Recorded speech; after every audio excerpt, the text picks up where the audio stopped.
नमस्कार बच्चों, कैसे हैं आप लोग? आप लोग कविता को पढ़ने की कोशिश किए थे? नहीं किए थे? अगर नहीं किए हैं तो जरूर कीजिएगा, और किए तो अच्छी बात है। आप लोगों को अगर पढ़ने में कठिनाई हुई हो तो आप उसे अंडरलाइन करके रखें। हाँ ठीक है, फिर जब हम लोग मिलेंगे तो डिस्कस करेंगे क्लास में, ठीक है? हाँ, तो आज मैं आप लोगों को सबसे पहले संदर्भ से व्याख्या बताने जा रहे हूँ, ठीक है? संदर्भ से व्याख्या, मान लीजिए कि आपको किताब से जब भी संदर्भ से व्याख्या रहेगा, याद रखिएगा बच्चों, जब भी संदर्भ से व्याख्या रहेगा तो आपकी किताब से ही, आपके टेक्स्ट बुक से ही किसी भी कविता का 3 से 4 पंक्ति, नहीं तो 2 पंक्ति भी दिया हुआ रहेगा और कहेगा ये संदर्भ से व्याख्या कीजिए। तो संदर्भ किसको कहते हैं? सबसे पहले संदर्भ, हम लोग कोई भी फंक्शन होता है, मान लीजिए कोई फंक्शन होता है किसी प्रोग्राम की तैयारी के, मान लीजिए स्कूल में स्वतंत्रता दिवस है, कुछ भी है, ठीक है? तो पहले हम लोग क्या करते हैं, पहले पूरा हम लोग लिख लेते हैं कि क्या क्या करना है, कौन कौन सा प्रोग्राम होगा, है ना? कहाँ पे कौन से बच्चे भाषण देंगे, कब गाना होगा, कब डांस होगा, ये सब करते हैं। वो क्या हुआ? इंट्रोडक्शन, एक तरह से परिचय। पहले बच्चे आकर के, कोई एक बच्चा आता है, बोलता है कि हाँ चलिए आज ये सब प्रोग्राम हो रहा है, इस उपलक्ष्य में ये प्रोग्राम रखा गया, ये सब बोलते हैं ना, तो वो क्या हो गया? परिचय। तो संदर्भ उसी को बोलते हैं, ठीक है? अपना इंट्रोडक्शन देना यानी अपना परिचय देना, तो वो क्या हो गया? संदर्भ हो गया। अब मान लीजिए इसी कविता का मैं उदाहरण देती हूँ कि फर्स्ट पैरा जो है यानी कि वसंत ऋतु के बारे में है, ठीक है? उसके बारे में संदर्भ से व्याख्या बोला हूं, तो हम लोग कैसे करेंगे? सबसे पहला संदर्भ में हम लोग कहेंगे यह पंक्ति हमारी पाठ्य पुस्तक से कवित्त नामक कविता से ली गई है। यह पंक्ति हमारी पाठ्य पुस्तक कवित्त नामक कविता से ली गई है, जिसके कवि का नाम पद्माकर है, ठीक है? उन्होंने बहुत सुंदरता से ऋतुराज वसंत के आने की चर्चा की है। उनकी कवित्व प्रतिभा को देखकर उन्हें कविराज शिरोमणि की उपाधि, बस लिख दिए, हो गए। अब हम लोग क्या लिखने वाले? व्याख्या, यानी कि उसके बारे में पूरी जानकारी। पहले हम लोग क्या लिखते हैं? संदर्भ। संदर्भ आपका 2 से 3 लाइन में होना चाहिए। उसके बाद हम लोग क्या लिखेंगे? व्याख्या, ठीक है? व्याख्या, व्याख्या में कैसे लिखना है? तो व्याख्या में हम लोग क्या करते हैं? उसका भाव, उस जो भी रहता है पद्य दिया हुआ पद्यांश, उसका हम लोग भाव लिखते हैं व्याख्या में। वो 4 पंक्ति में हो, 5 पंक्ति में हो, कोई दिक्कत नहीं है, ठीक है? फिर लास्ट में हम लोग क्या लिखते हैं? विशेषता। ये पूरा भाव का एक लाइन में उसका निचोड़ जो बोलते हैं वो निकालते लिखते हैं, निष्कर्ष या विशेषता, ठीक है? आप उसे विशेषता लिखो, विशेषता, या निष्कर्ष भी आप लिख सकते हैं, निष्कर्ष, ठीक है? लास्ट में कंक्लूजन बोलते हैं ना, तो वही वर्ड निष्कर्ष, यानी कि ये जो भाव है इसका एक पंक्ति में हम लोग लिख दिए। 1 से 2, 2 से 3 नहीं होना, 1 से 2 हुआ तो चलो ठीक है, लेकिन 2 से 3 नहीं होना चाहिए, ठीक है? आप लोग समझ गए संदर्भ से व्याख्या क्या है? तो संदर्भ से व्याख्या में हम लोग क्या करते हैं?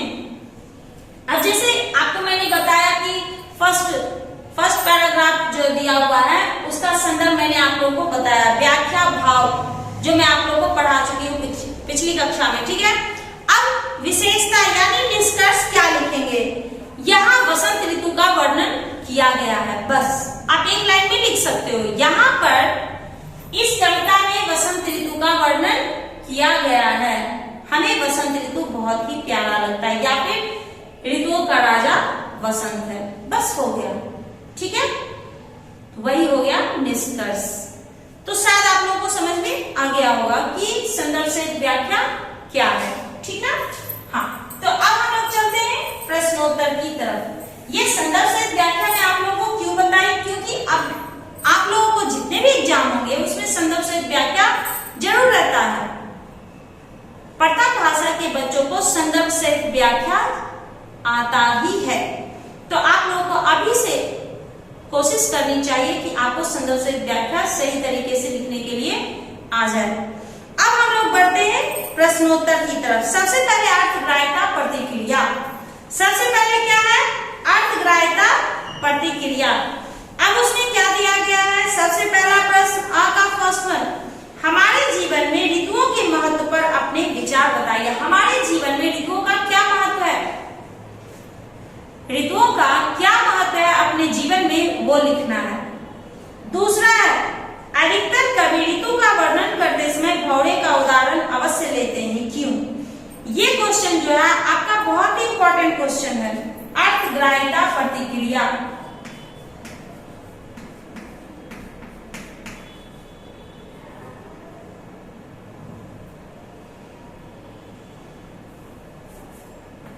अर्थग्राह्यता प्रतिक्रिया, इसका सबसे पहला अ का सेकेंड क्वेश्चन, अ का सेकेंड क्वेश्चन आप लोग जरूर लिखिएगा। पाठ के आधार पर पंक्तियां सही कीजिए। पाठ के आधार पर पंक्ति को सही करना है। सबसे पहले क्या दिया गया है? कुंजन में औरे भांति भौर गुंजरत भीड़, छबीले छलिया छैल छवि और गए छवै, मलारन मंजुल लगत गावनो है को, वर्षावन मेघ में नहीं सरसावन में। तो सबसे पहले क्या होगा? औरे भांति कुंजन में गुंजरत भीड़ भौर, औरे भांति कुंजन में गुंजरत भीड़ भौर, छलिया छबीले छैल और छवि छवै गए, मंजुल मलारन को गावनो लगत है, नेह सरसावन में नेह वर्षावन में। ठीक है, अब हम लोग आगे बढ़ते हैं। पद्यांश पढ़कर प्रश्नों के उत्तर दीजिए। एक पद्यांश दिया गया है, फिर प्रश्न पूछा है, उसका आपको जवाब देना है। अमन धवल गिरी के शिखरों पर, अमन धवल गिरी के शिखरों पर बादल को घिरते देखा है, छोटे छोटे मोती जैसे उसके शीतल तुहिन कणों को मान सरोवर के उन स्वर्णिम कमलों पर गिरते देखा है। बादल को घिरते देखा है। अब इसमें क्या है? उसके शीतल तुहिन कणों को, इस पंक्ति में उसके शब्द का उपयोग किसके लिए हुआ है? उसके शब्द का प्रयोग बादल के लिए हुआ है। उसके शब्द का प्रयोग किसके लिए हुआ है? बादल के लिए हुआ है। बादल को घिरते देखा है, इस पंक्ति के द्वारा कवि क्या कहना चाहते हैं? बादल को घिरते देखा है, इस पंक्ति के द्वारा कवि क्या कहना चाहते हैं? इस पंक्ति में कवि कहना चाहते हैं कि वर्षा ऋतु का आगमन हो गया है। वर्षा ऋतु का आगमन जो है वो हो गया है, यानी सावन ऋतु की याद आ गई है। आगे पद्यांश में से 3 विशेषण शब्द छांटकर लिखिए। तो 3 विशेषण शब्द क्या हो जाएगा? स्वर्णिम कमल, छोटे छोटे मोती, शीतल यानी तुहिन कणों का, ये 3 विशेषण शब्द हैं। इस कविता के लिए उचित शीर्षक दीजिए। बादल और बूंदे, बादल और बूंदे। अब हम लोग आगे बढ़ते हैं। अब दिया हुआ इन पंक्तियों के संदर्भ से भाव लिखिए, वो आप लोग कोशिश कीजिएगा करने की खुद से। अब हम लोग आ जाते हैं अभिव्यक्ति सृजनात्मकता। अभिव्यक्ति सृजनात्मकता सबसे पहले है, कवि ने वसंत ऋतु का वर्णन किन किन उदाहरणों से किया है? आप इसी ऋतु का वर्णन अब इस ऋतु का वर्णन आप कौन से उदाहरण देकर करना चाहेंगे? अभिव्यक्ति सृजनात्मकता, अभिव्यक्ति सृजनात्मकता, सृजनात्मकता।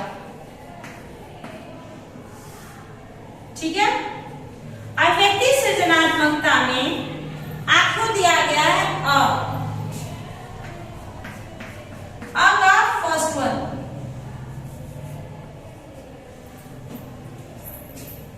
अ का फर्स्ट नहीं लिखना है आपको, सेकेंड लिखना है। सावन को मनभावन क्यों कहा गया? उदाहरण सहित स्पष्ट कीजिए, सिद्ध कीजिए।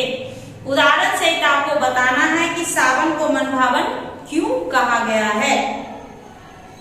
आप पद्माकर ऋतु वर्णन के श्रेष्ठ कवि माने जाते, पाठ के आधार पर सिद्ध कीजिए।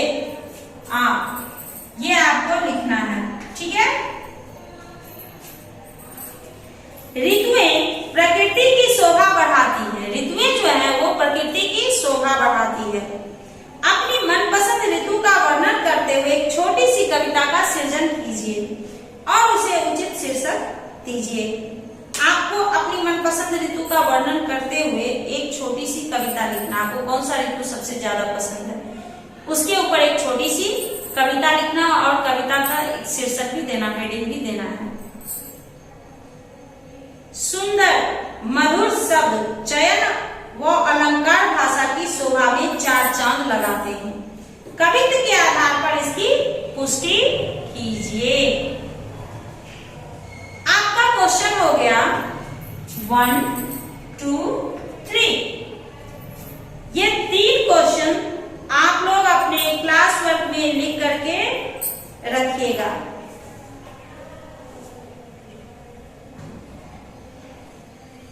अब हम लोग बढ़ते हैं भाषा की बात। अब हम लोग कहाँ बढ़ते हैं? भाषा की बात। भाषा की बात में मैं आप लोग को लिखा रही हूं, ध्यान से लिखिएगा।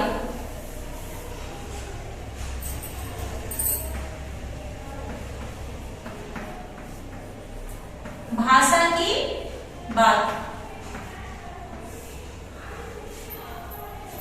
अब इसमें दिया हुआ है सूचना पढ़िए और उसके आधार पर उत्तर लिखिए। ब्रैकेट में सूचना दिया हुआ रहता है, उसके आधार पर आपको जवाब देना है। जैसे पहला है मलारन, मेघ, कुंजन। अब इसका क्या करना है? पर्यायवाची शब्द लिखिए। आप देख रहे होंगे ब्रैकेट में क्या दिया हुआ है? पर्यायवाची शब्द लिखिए। तो सबसे पहले मलारन। मलारन का क्या हो जाएगा? सबसे पहले क्या है? मलारन। मैं आप लोगों को पहले ही बता चुकी हूं, मलारन मतलब क्या होता है? मल्हार राग, मल्हार राग, मल्हार राग। अब मान लीजिए कि वाक्य में प्रयोग करना है, तो कैसे करेंगे? सावन में मल्हार गाए जाते हैं। सावन में मल्हार गाए जाते हैं, ठीक है। अब हम लोग आगे बढ़ते हैं। दूसरा शब्द क्या है? मेघ। दूसरा शब्द क्या है? मेघ। आप लोग जानते हो मेघ किसे कहते हैं? आपकी अध्यापिका जी पढ़ा चुकी हैं। मेघ यानी मेघ, बादल, घन, मेघ, ठीक है। बादल, घन। समझ गए? मेघ का पर्यायवाची क्या होगा? मेघ, बादल, घन। अब हम लोग आगे बढ़ते हैं। कुंजन। कुंजन, कुंजन, कुंजन यानी बाग, उपवन, बाग, उपवन, बगीचा, बगीचा, ठीक है। उपवन, बाग, बगीचा। अब हम लोग आगे बढ़ते हैं, ठीक है। आप लोग इसे समझ लिए पर्यायवाची शब्द। अब सेकंड में क्या दिया गया है वो देखिए जरा ध्यान से।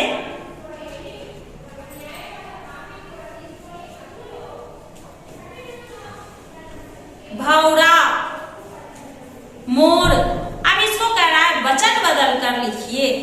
वचन बदल कर लिखिए।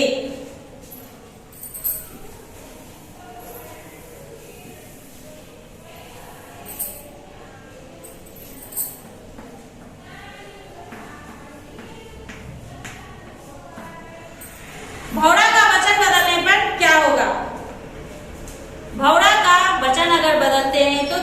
भौरे।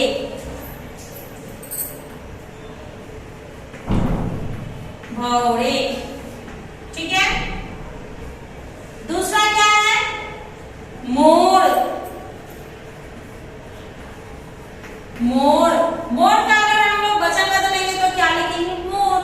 मोर का क्या हो जाएगा? मोर।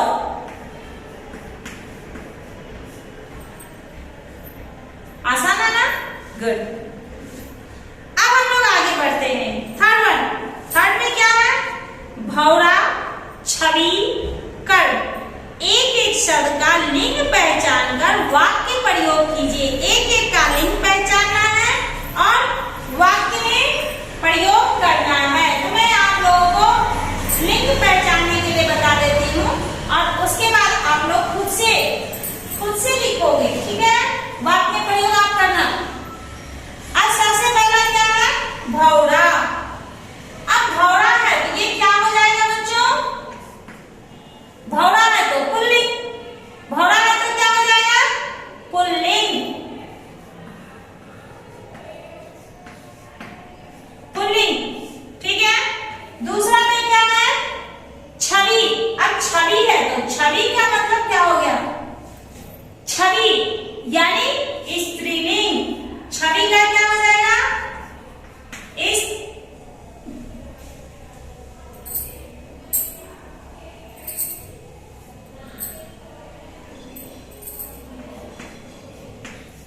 स्त्रीलिंग, ठीक है। अब आगे क्या है? कर्म। कर्म क्या हो जाएगा? पुल्लिंग। कर्म क्या हो जाएगा? पुल्लिंग। आप लोग इसे कर लीजिएगा वाक्य में प्रयोग। चलिए अब मैं आप लोग को बता रही हूँ, सूचना पढ़िए, उसके अनुसार उत्तर लिखिए। सबसे पहले है आपको लिखना है, प्रत्यय पहचान कर लिखना है, महत्वपूर्ण और मिलनसार। महत्वपूर्ण का अगर हम लोग प्रत्यय पहचानेंगे तो क्या लिखेंगे? पूर्ण। मिलनसार का क्या हो जाएगा? सार। मिलन जोड़ सार, महत्व जोड़ पूर्ण, महत्वपूर्ण। मिलन जोड़ सार, मिलनसार। प्रत्यय पहचान लिए। चलिए इसे आप लोग लिख लीजिएगा, रफ बुक में लिखते जाइए, फिर बाद में आप क्लास वर्क में कंटिन्यू कर सकते हो। अब क्या है कि विग्रह कर समास पहचानिए। मन भावन। मन भावन यानी मन को भाने वाला। कर्मधारय समास। मन को भाने वाला, मन भावन। मन को भाने वाला, भाने वाला क्या हो जाएगा बच्चों? कर्मधारय। कर्मधारय, ठीक है। अब आगे क्या दिया गया है? गुण भरा। गुण भरा, गुणों से भरा, तत्पुरुष समास। गुणों से भरा, तत्पुरुष समास। तत्पुरुष समास, ठीक है। अब आगे क्या दिया गया है कि शब्दकोश क्रम में लिखिए। भीड़, भांति, भौरन, भावन। अब इसको पहले लिखिएगा भावन, फिर भांति, फिर भीड़, फिर भौरन। पहले आ की मात्रा, फिर चंद्र बिंदु दिया हुआ है इसलिए भांति लिखे, उसके बाद बड़ी ई की मात्रा, उसके बाद औ की मात्रा। क्योंकि पहला अक्षर हम लोग देखते हैं तो पहला अक्षर सब भ ही है, तो फिर हम लोग क्या देखते हैं? पहले अक्षर के साथ अगर कोई मात्रा इस्तेमाल किया गया है तो वो भी हम लोग देखते हैं। तो मात्रा हम लोगों ने देखा, पहले आ की मात्रा, फिर चंद्र बिंदु लगा हुआ है, फिर बड़ी की मात्रा, फिर औ की मात्रा। तो शब्दकोश के आधार पर हम लोग इसी तरह से करते हैं।